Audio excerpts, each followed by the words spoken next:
high-latitude countries in a solar deepawali. Scientists from CESI, ISA, Kolkata, accurately predicted the event using indigenously developed models and data from NASA's observatories. A solar flare that occurred on the Sun triggered a magnetic storm, which scientists from Center of Excellence in Space Sciences India CESI, in Indian Institutes for Science Education and Research, Kolkata, had predicted will arrive at the Earth in the early hours of November 4, and they said that the magnitude of this storm would be such as to trigger spectacular displays of aurora, the colored bands of light seen in the North and South Poles, in the high latitude and polar regions, just in time for the Deepawali celebrations in India. This prediction, which was based on models built by them and data from NASA's observatories, seems to have come true, as people from several countries were tweeting pictures of aurorae effect on atmosphere. Judging by data from the NASA DSCOVR satellite, the scientists observed a steep jump in transverse magnetic fields, density and speeds of the plasma wind that are telltale signatures of the arrival of a coronal mass ejection shock front, according to Dibyendu Nandi of CESI Kolkata, whose team predicted the event. This happened at 1:00 a.m. IST. We will know whether this is the CME flux based on its evolution as it passes through. These observations are taken at Lagrange point L1, he said on November 4, in a message to the Hindu. Dipankar Banerjee, a solar physicist and director of Aryabhata Research Institute of Observational Sciences, ARIES, based in Nainital, said about the prediction, "This is quite promising. It appears their predictions are matching the observations." He was not involved in this work. Photo credit. From sunspots to solar storms. The solar magnetic cycle that works in the deep interior of the Sun creates regions that rise to the surface and appear like dark spots. These are the sunspots. Solar flares are highly energetic phenomena that happen inside the sunspots. In a solar flare, the energy stored in the Sun's magnetic structures is converted into light and heat energy. This causes the emission of high-energy X-ray radiation and highly accelerated charged particles to leave the Sun's surface. Sometimes solar flares also cause hot plasma to be ejected from the Sun, causing a solar storm, and this is called coronal mass ejection, CME. Coronal mass ejections can harbor energies exceeding that of 1 billion atomic bombs. The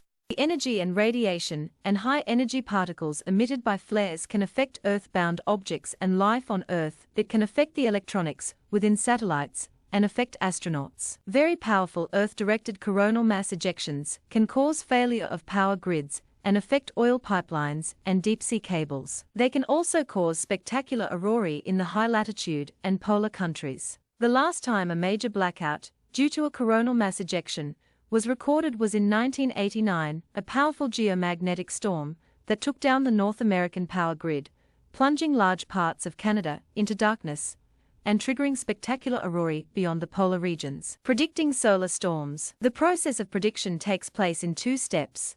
First, the researchers analyze the possibility of a strong solar flare from an active region, that is, clusters of sunspots using a machine learning algorithm, which has been developed in CESI, ISA Kolkata. This algorithm needs observations of the sunspot magnetic fields, from which we extract various parameters to train the algorithm. We use data from NASA's Solar Dynamics Observatory, specifically, the Aeolioseismic and Magnetic Imager instrument, for this purpose, says Dibyendu Nandi, who, along with his PhD student Suvadip Sinha, developed the algorithm at CESI. The second step is estimating the time of arrival on Earth of coronal mass ejections and forecasting the geomagnetic storm. The group uses the near-Sun evolution of the coronal mass ejections through European Space Agency's SOHO satellite and NASA's Stereo satellite to extract their speed. There is an associated flare, and its position on the Sun is used to extract the location of origin of the CME. The location of the source of the CME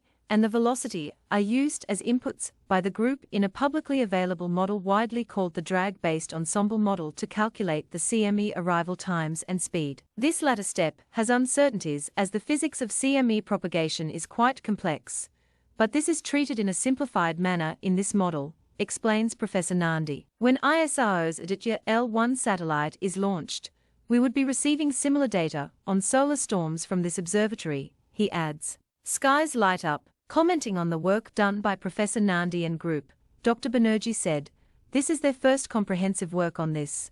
The basic physics input and the model seems to be robust. Some have been tweeting pictures of the aurora seen in places such as Alberta in Canada and Alaska, to name just a few. Professor Nandi further said, "Reports are already coming in which indicate we hit bull's-eye with the prediction. Storm arrived within 1 hour of our forecast time, with similar speeds to what we had estimated. Aurorae are being reported from unexpected countries such as Scotland, Ireland and states in the US apart from the high-latitude regions." Now NOAA Space Weather Prediction Center had upgraded the information on the geomagnetic storm resulting from the CME impact to be hazardous.